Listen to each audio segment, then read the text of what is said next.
Today I'm going to simulate a situation gone wrong. I'm going to be sweaty, I'm going to be exhausted, and then the weather is changing. It's going to get very, very cold tonight. It's fairly tolerable right now. It's probably in the 30s, high 30s perhaps, but tonight for sure it's going to be in the 20s, maybe even the teens, and I'm going to be covered in sweat and wet from head to toe, which is going to be less than ideal. I'm going to simulate this survival scenario by exercising. I could jump in the creek. That sounds absolutely terrible, though. I don't know if I'm that motivated, but I'm trying to kill two birds with one stone. I've got to work out today anyway, so part of my training is going to be the exercise itself, and then we're going to see if we can make do and survive an evening in the frigid temperatures if we've started off not quite so prepared. So here we go, half-mile run.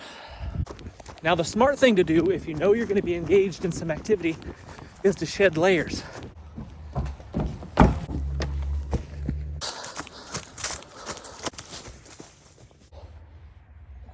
And stow it away in a small pack like this one from P&W Bushcraft that I can just put in my pocket. So that's what I would do. But for science and for your entertainment, I'm gonna leave it all on and get it all sweaty. 55, 56, 57. Now, the sun's about to go behind that mountain over there. It'd be really smart to start thinking about shelter and fire. But I'm not gonna do that yet. 79 and 80. Oh. Any second now. Ah.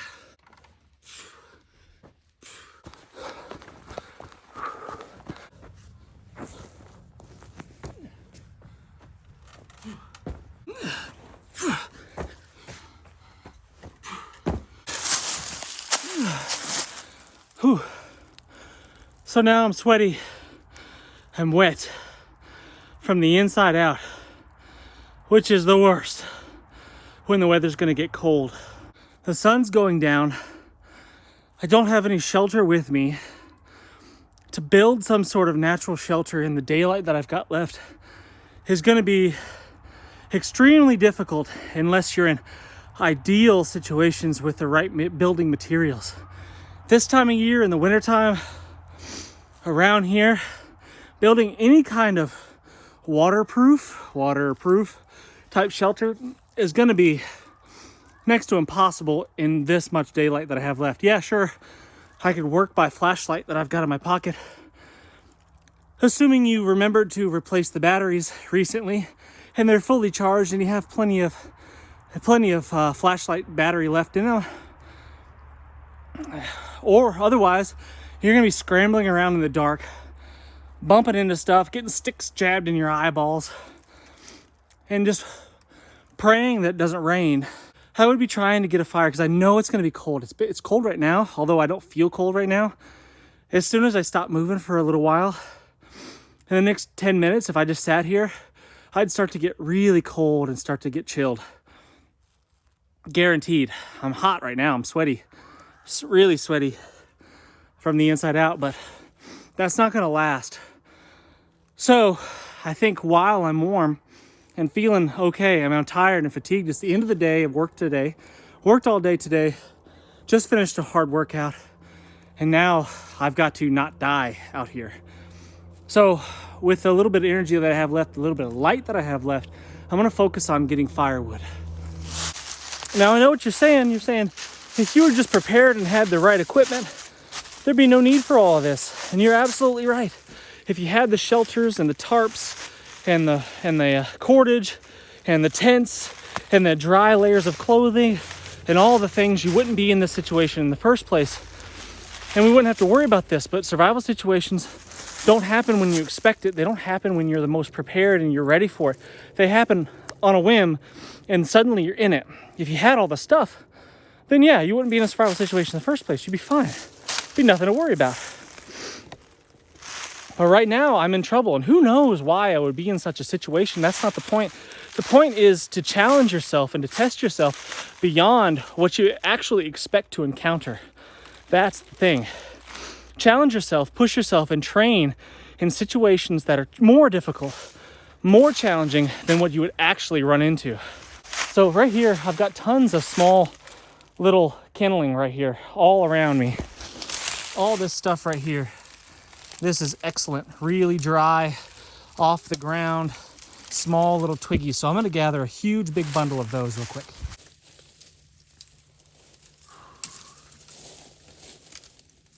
So here's a pro tip. While I'm gathering my kindling, my hat is wet on the inside from my sweat, but the outside isn't too bad. So I'll just switch it around and I'll let the wet part of my hat dry out a little bit. This is a wool cap, and I wear wool hats for a reason, because even if they are sweaty and wet from whatever, it doesn't really matter how they get wet. They will keep you warm and insulate even when they are wet. So that's why I like a wool cap. But I'm gonna let that perspiration dry that's on the inside of my hat, now the outside of my hat. I wish you could do the same thing with outer layers. You could turn them inside out and you could let them dry, and you could let this breathe a little bit while I'm still warm. I'm not cold. I could hang this up somewhere. I could hang this up somewhere across the branch and let it dry out a little bit.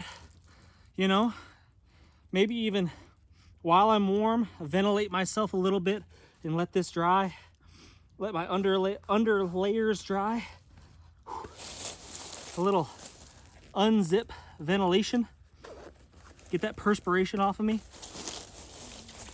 And I'm being choosy, you know, but I'm not being overly picky. You know, again, you're not going to have the ideal situation. You're not going to be in the perfect spot with the perfect materials all the time. Yeah, I mean, you could carry tinder with you all the time, like an Wazoo cash belt like me. But maybe in this situation, I changed it out. You know, I was after a different look. It was clashing with my ensemble, perhaps. So while I'm gathering my firewood here, I'm looking at places that I might want to spend the night. Obviously, my pole barn there would be ideal, but let's pretend that that's not there for this training session.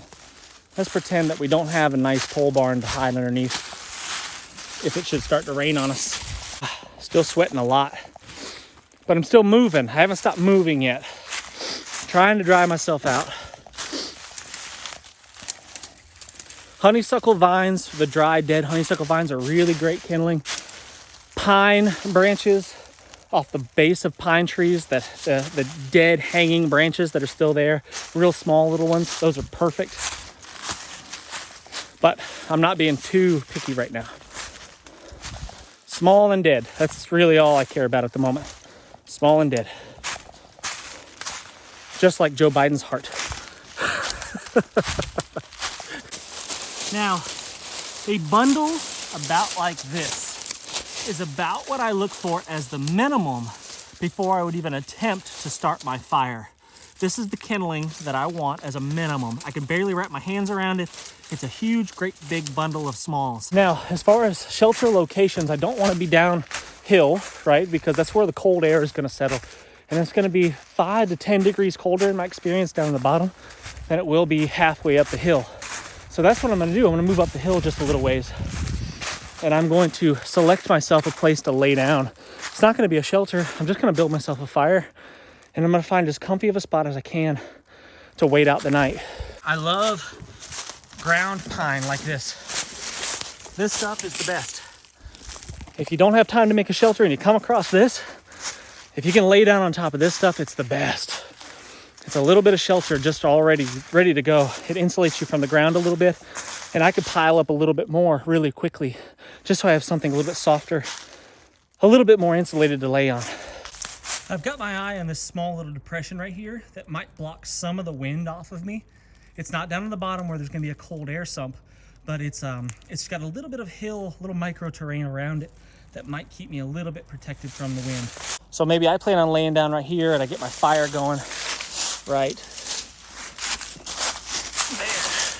So I'm thinking I'll bed down right here, probably curled up in the fetal position if I know what's in store for me.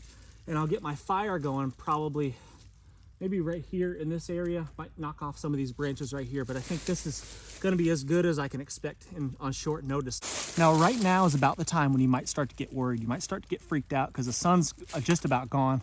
My daylight is just about gone, and I'm not prepared. I don't have any firewood yet. I have no shelter whatsoever. My clothes are still wet. I'm tired, and I'm starting to get a little bit concerned about my future.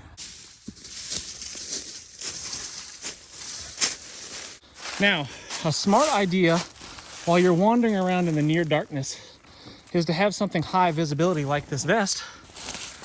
Coincidentally, the inside of it's orange. Hang that up on a tree like that at my camp location. So as the light fades, and I'm out here scrambling around in the darkness, if I'm out here too long and it gets too dark, I should still be able to see that, at least from a little ways away. There's a big dead pine right here. Probably get the job done.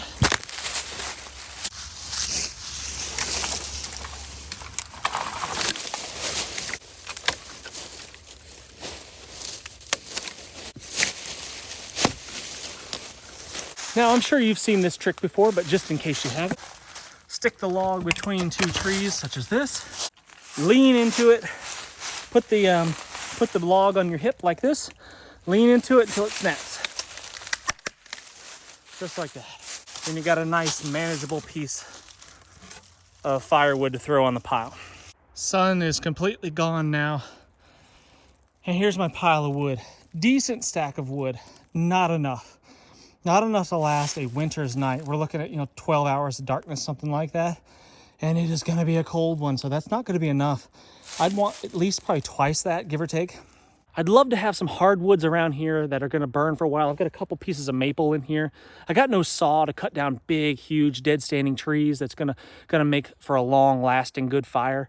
I've got what I can do with my bare hands, and that's just the situation I'm in. It's mostly poplars and pines that burn hot, but they burn fast, so you need twice as much of it. It's just not the ideal situation, and you're just not going to be in the ideal situation, so you've got to adapt. You've got to overcome any obstacles that come your way. You got to have a positive attitude. You got to develop some sort of plan. You got to execute that plan, and then pray you make it through the night.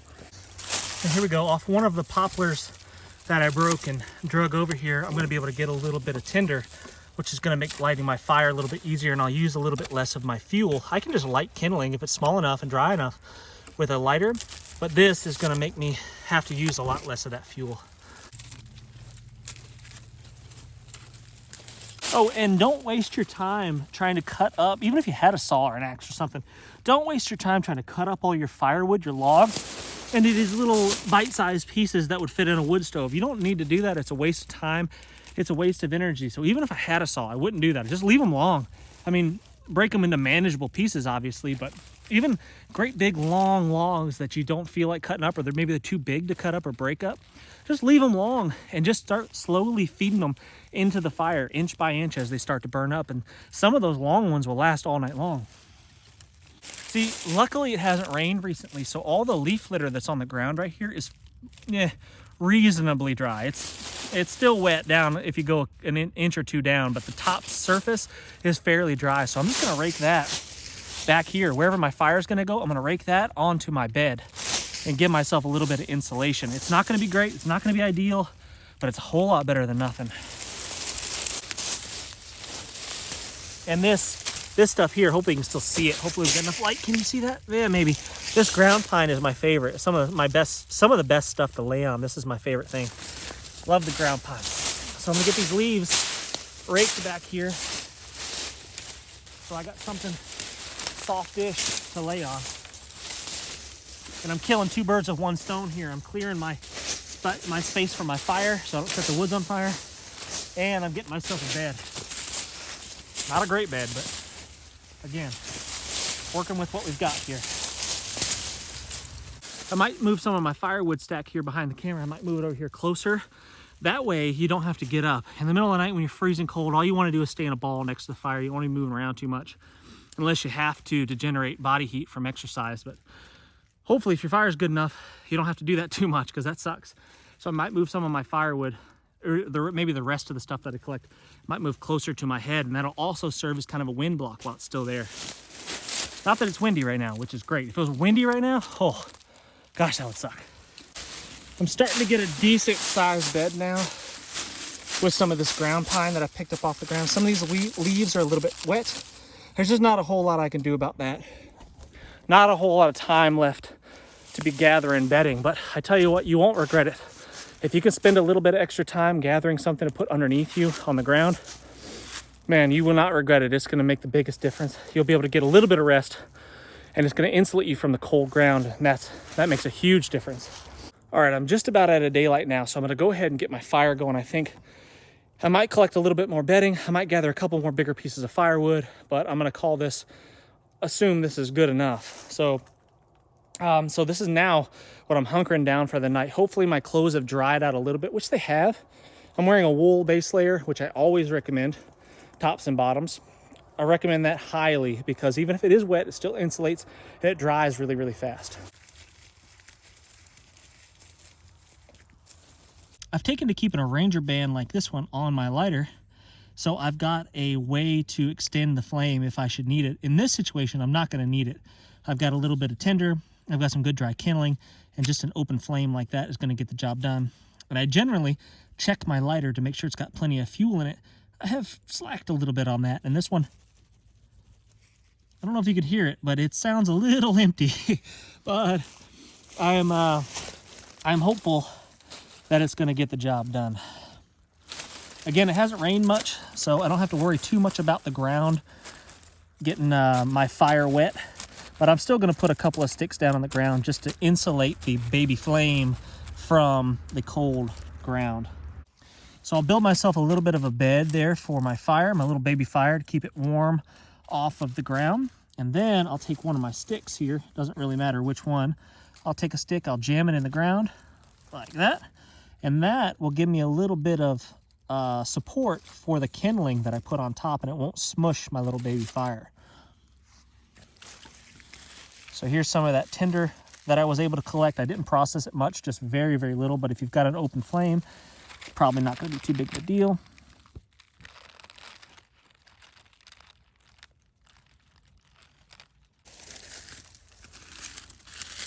A little bit more of that bark.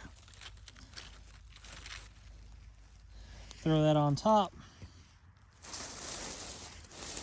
And then I'll take my pile of smalls and I'll sit gently on top of that, and that prop stick is going to keep it from getting smushed. And there, with just a flick or two of the Bic, we've got a fire. And that will take a huge burden off of you. The first little bit of heat, this little bit of warmth that you feel from that initial flame is a very stress relieving thing. And it doesn't matter if you live in an urban area, a suburban area, or the middle of the absolute friggin' wilderness. You should always have a lighter in your pocket because you just never know what kind of situation might pop up, and you need to get yourself a fire going to stave off hypothermia.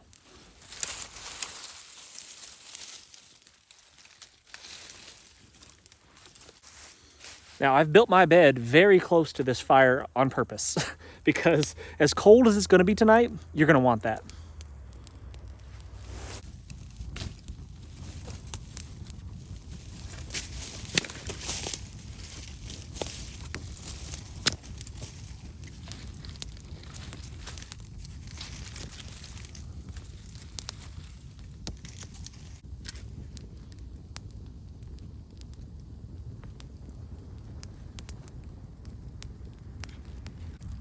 This cushy bed of ground pine that I'm sitting on and dead leaves is nice, but it will compress, and it's not going to be as great as it is right now several hours from now. So the more you can add to it, the better, but you just got to do the best that you can now that the light is fading and I can't really see too much going on around here right now. It's going to be difficult for me to go out and collect more materials. So again, I mean, I would probably be gathering firewood all the way up until dark. I'd be adding bedding all the way up until dark. And even after a little bit by flashlight, if you wanted to, if that was an option for you, if you were prepared enough to have a flashlight. All of the bushcrafty YouTube channels out there that go out and build these Taj Mahal shelters, you know, these giant, big, elaborate shelters are fantastic. But in reality, in a real survival situation, a lot of things have gone wrong for you to be in the situation in the first place. Most likely, unless you're going to be there for an extended period of time, you're not going to have time to build some giant, big, elaborate shelter. You're just going to have to deal with what you've got. A simple little lean-to if you've got a few hours. might be the best you can do to get you through the night. And then from there on, you can maybe improve upon your shelter. You could always improve your shelter if you're there for multiple nights. This was how I would spend the night. I'd be laying here on my little ground pine bed, and I'd be slowly feeding this fire. I wouldn't let it get too much bigger than this unless I was just freezing, because I don't want to run out of firewood. So I'd keep it probably about this size, give or take. I'm still a little bit damp, but by this fire, I'm gonna hopefully dry out a little bit more. I'm still kind of warm. You know, I'm warm from gathering the firewood. I'm obviously warm from the exercise, but I'm warm from gathering the firewood. I haven't got a chill yet, even though I'm a little bit damp on the inside. I'll take this time right now while I'm still warm, I still feel good. I'll take this time to dry out my socks from the perspiration, the sweat that I got on my socks. Let my boots dry out a little bit, because I'm definitely going to want to put all of my layers back on as soon as I'm dry enough to do so.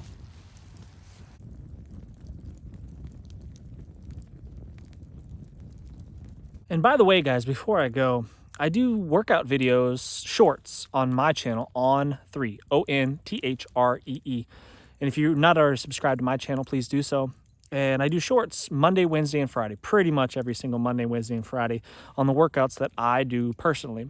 And I would love it if we'd get a crew of us all together doing exactly the same workouts and modifying as needed, obviously, based on injuries and abilities.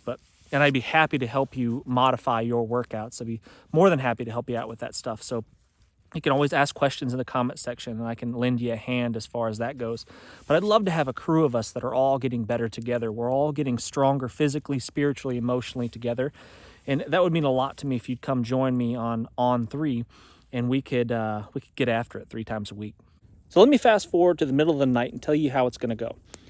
I might be comfortable enough, hopefully comfortable enough, to nod off next to this nice warm fire. And then it's going to go out. And then I'm going to wake up shivering and freezing cold. A little bit of frost covering my body.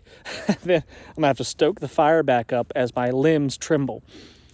Hopefully, I'll gather enough warmth from that fire to get relaxed again, where I might be able to nod off. And then guess what? The fire's going to go out. And I'm going to repeat that all night long. Guys, I really do appreciate you tuning in and watching these videos with me. I'm very, very grateful for each and every single one of you. Please leave a comment. Tell me what you think. Tell me what your thoughts are. Tell me what you would do in a similar situation like this. Why on earth would you ever be in a situation like this in the first place? Let me know in the comments section. Hit that thumbs up. Subscribe if you haven't done so already. And man, I just can't wait to see you on the next one. See ya.